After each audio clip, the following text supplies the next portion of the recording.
2021년 3월 30일 화요일 성경 묵상입니다. 본문은 요한복음 18장 12절에서 27절 말씀. 겟세마네 동산에서 잡히신 예수님은 사내들인 공회의 원로인 안나스에게 신문을 당합니다. 12절 13절, 이에 군대와 천부장과 유대인의 아랫사람들이 예수를 잡아 결박하여 먼저 안나스에게로 끌고 가니 안나스는 그 해의 대제사장인 가야바의 장인이라. 3절에서는 단순히 군대라고 했지만 여기서는 로마 군대를 지휘한 책임자가 천부장이라고 밝히고 있습니다. 예수님을 체포해 결박한 그들은 먼저 대제사장 안나스에게 끌고 가서 예비 신문을 받은 것으로 볼 수 있습니다. 안나스는 대제사장 가야바의 장인이고 안나스와 가야바의 집은 같은 뜰 안에 있었던 것으로 봅니다. 14절, 가야바는 유대인들에게 한 사람이 백성을 위하여 죽는 것이 유익하다고 권고하던 자르라. 요한복음 11장에 예수님께서 죽은 나사로를 살리신 표적을 행하신 후에 많은 사람들이 예수님을 따르고 믿게 되자 유대 종교 지도자들이 대책회의를 하는 중에 가야바가 한 말이라고 설명하는 것으로 아마도 예수님의 제자였던 요한에게 엉어리처럼 지워지지 않고 남아 있었음을 볼 수 있습니다. 15절에서 27절은 베드로의 예수님을 부인하는 사건을 보여줍니다. 15절, 16절, 시몬 베드로와 또 다른 제자 한 사람이 예수를 따르니 이 제자는 대제사장과 아는 사람이라. 예수와 함께 대제사장의 집들에 들어가고 베드로는 문 밖에 서 있는지라. 대제사장을 아는 그 다른 제자가 나가서 문 지키는 여자에게 말하여 베드로를 데리고 들어오니, 예수께서 잡히실 때에 제자들이 도망을 가고 2명만이 무리를 따라갔습니다. 공간복음에 의하면 베드로는 멀찍이 뒤를 따랐고 본절의 다른 제자 한 사람은 요한이라고 보는 것이 성경학자 대부분의 주장입니다. 멀찍이 따라온 베드로가 대제사장 집들로 들어오지 못하자 요한이 가서 데리고 들어옵니다. 베드로가 주님을 첫 번째로 부인하는 장면이 나타납니다. 17절, 문 지키는 여종이 베드로에게 말하되 너도 이 사람의 제자 중 하나가 아니냐 하니 그가 말하되 나는 아니라 하고, 베드로가 들어올 때에 문 지키는 여종이 베드로를 알아보고 너도 예수의 제자 중 한 사람 아니냐 묻습니다.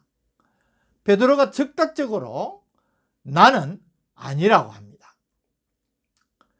그리고 베드로는 위기를 모면한 후에 종들 사이에 눈치를 보고 서 있습니다. 18절, 그때가 추운 고로 종과 아랫 사람들이 불을 피우고 서서 쬐니 베드로도 함께 서서 쬐더라. 19절에서 24절은 대제사장에게 신문을 받으시는 예수님을 보여줍니다. 19절, 대제사장이 예수에게 그의 제자들과 그의 교훈에 대하여 물으니, 여기 대제사장은 안나스로 예수님을 대제사장 가야바에게 보내기 전에 예비신문을 한 것으로 볼 수 있습니다. 그래서 제자들에 관해서 또 예수님이 가르치신 교훈에 대하여서 추궁을 한 것입니다. 20절, 21절, 예수께서 대답하시되 내가 드러내놓고 세상에 말하였노라. 모든 유대인들이 모이는 회당과 성전에서 항상 가르쳤고 엄밀하게는 아무것도 말하지 아니하였거늘 어찌하여 내게 묻느냐. 내가 무슨 말을 하였는지 들은 자들에게 물어보라. 그들이 내가 하던 말을 아느니라. 안나스의 신문에 예수님께서 이와 같이 말씀하신 것입니다. 22절, 23절, 예수께서 이 말씀을 하시매 곁에 섰던 아랫사람 하나가 손으로 예수를 쳐 이르되 네가 대제사장에게 이같이 대답하느냐 하니 예수께서 대답하시되 내가 말을 잘못하였으면 그 잘못한 것을 정언하라. 바른 말을 하였으면 네가 어찌하여 나를 치느냐 하시더라. 24절 안나스가 예수를 결박한 그대로 대제사장 가야바에게 보내니라. 가정한 교권주의자인 대제사장이 하나님의 아들이시오 메시아이신 예수 그리스도를 신문하는 것 자체가 주님에게는 치욕이라고 할 수 있습니다. 거기에다 아랫사람, 이 종이 예수님을 치는 이런 일들도 주님이 당하시는 고난인 것입니다. 주님에 대한 적극적인 순환이 시작된 것을 보여줍니다.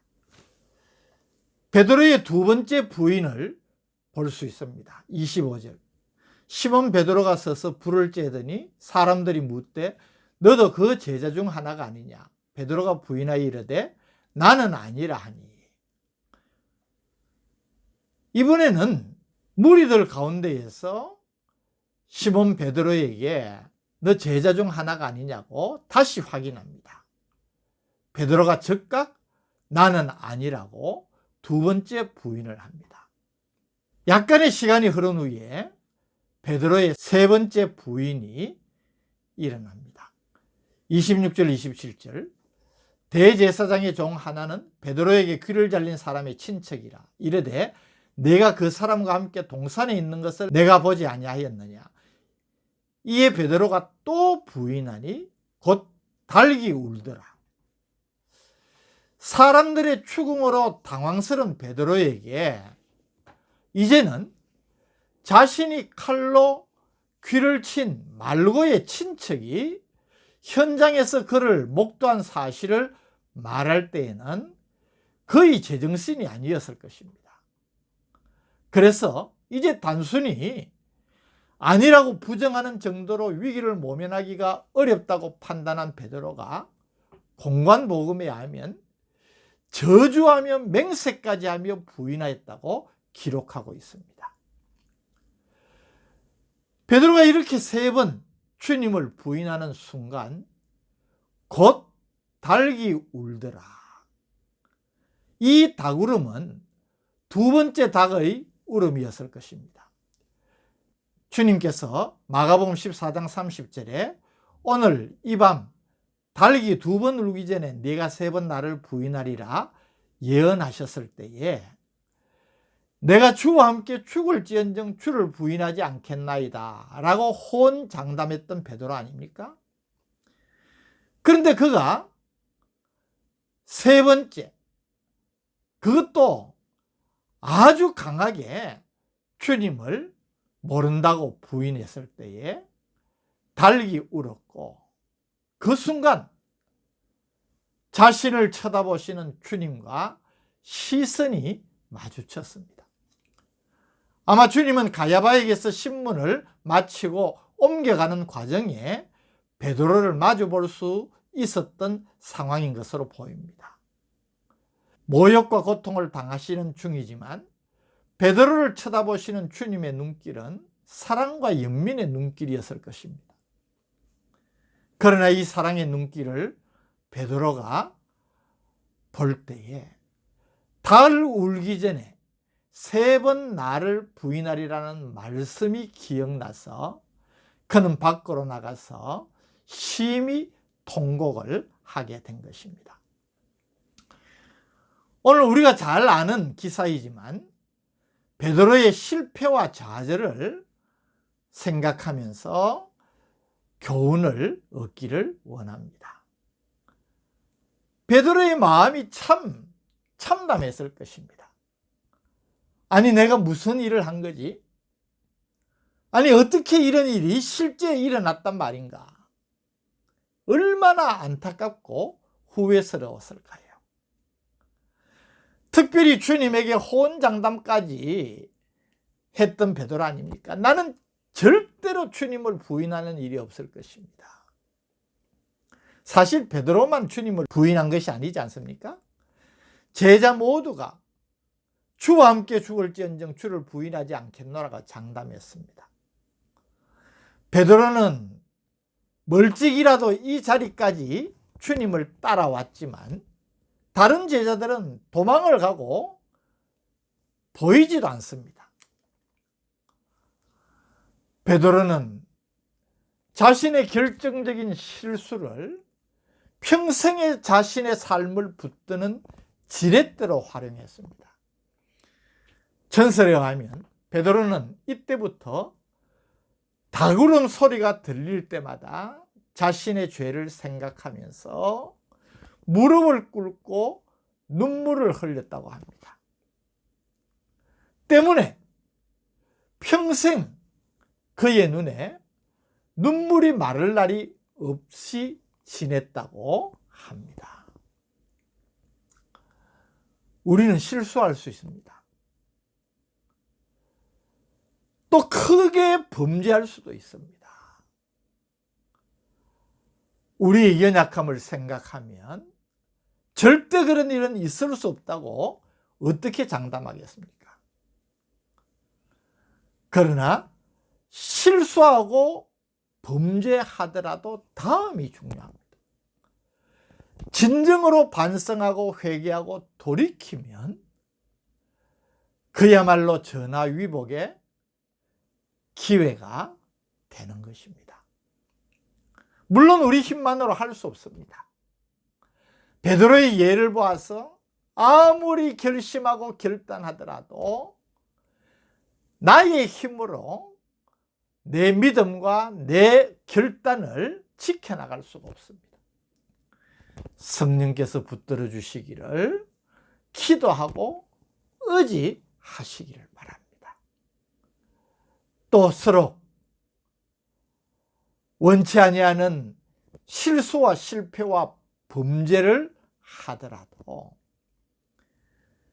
그것을 더 이상 반복지 아니하고 그것을 타산지석으로 삼아서 평생토록 주의하면서 더 주님을 사랑하고 더 주님 뜻에 순종하는 그런 믿음의 자세를 가진다면 이것은 더 큰 축복을 누리는 것입니다. 베드로를 생각하면서 이런 회복의 은혜, 더 큰 믿음의 자리로 나아가는 놀라운 축복이 여러분의 삶에 있기를 주님의 이름으로 축복합니다. 오늘 베드로의 실수와 실패를 통하여서 우리가 가질 수 있는 교훈을 주시니 감사합니다. 이 말씀을 실제적인 교훈으로 받아들이고 우리도 도리어 그 실패를 딛고 더 성숙하고 깊은 온전한 믿음의 자리로 나아가는 은혜를 누리는 우리가 되게 하여 주옵소서. 예수님 이름으로 기도드립니다. 아멘.